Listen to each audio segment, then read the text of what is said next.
Welcome to Rewrite Reality, where we peel back the layers of how we imagine our world, then explore what it means to build different futures. I'm Gregg the Artivist, and on today's episode, we dive into We're Normalising the Unthinkable. Join me to reflect, challenge assumptions, and spark possibility. Thanks for being here. Let's get into it. Hey, 2025, wow, what a year it's been already. Definitely eventful no matter which corner of the world you're living in. And I don't know if I should be filled with dread or excitement half the time. It's been a roller coaster ride. And we were talking about this the other day and someone asked me, well, what's your biggest fear? And quite honestly, I couldn't even give a straight answer. I think that if you'd asked me this like 5 years ago, it would have been simple, the same fear I had always carried. But now it changes week to week. Every day feels like a new headline, a new disaster, another reason to feel overwhelmed. And it's exhausting, isn't it?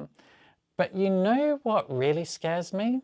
It's how quickly we're started to normalize the unthinkable, how things that should shock us just become, well, that's life now, in a matter of weeks. So today I want to talk about the 5 things I've personally heard, read, witnessed this year that stopped me in my tracks and made me ask, what if we don't normalize this? What if we reimagine it completely? As always, I'm super excited to hear your comments, so please do leave them below. All of that said, let's jump straight into it. Climate disasters are becoming just another news story. Entire cities are literally sinking. Jakarta is dropping over 20 centimeters a year. Okay, that isn't entirely due to climate change, but it's been exacerbated by it. The Philippines had 6 typhoons in just 4 weeks. And I hear people casually say, the weather's always been like this, we're just hearing more about it.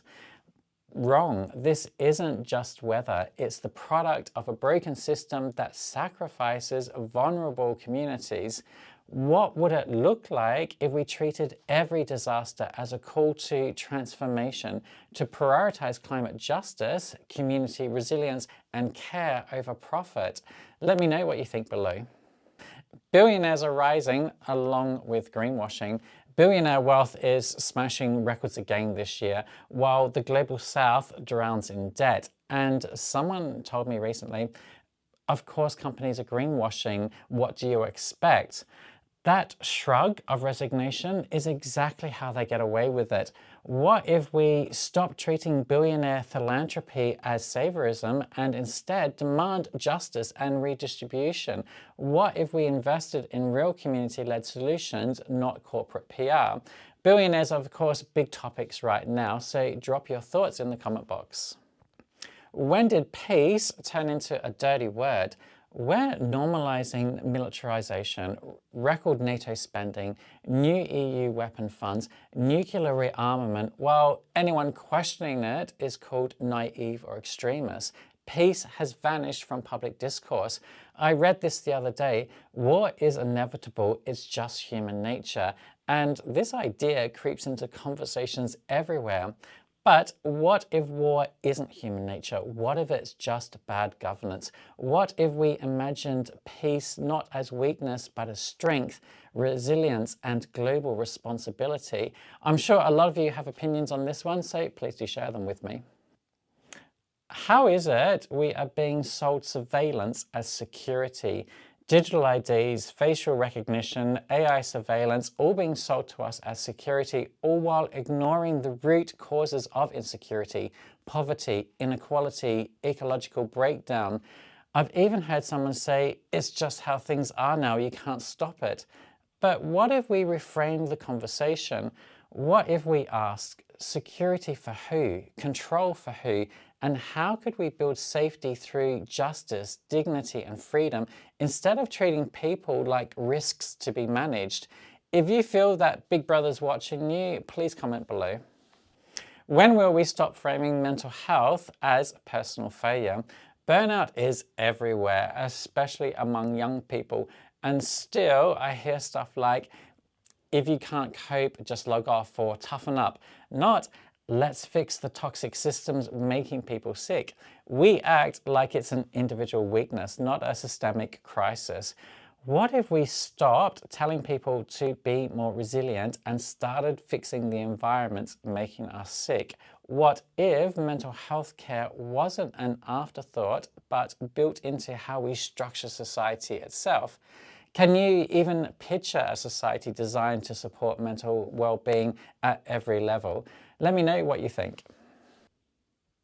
So yeah, when people ask me what's your biggest fear, it's not the chaos that we see in the headlines, it's how quickly we're taught to accept it.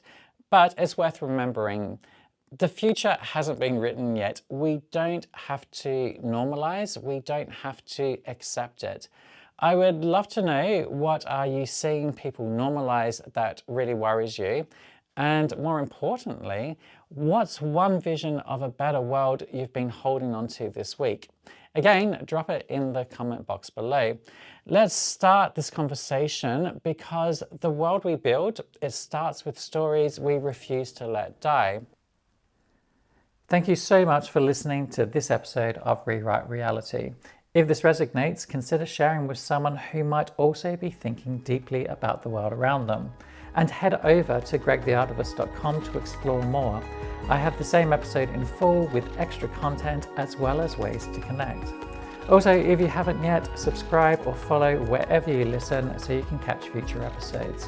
Until next time, stay curious, keep questioning, and remember, together we can reshape what's possible.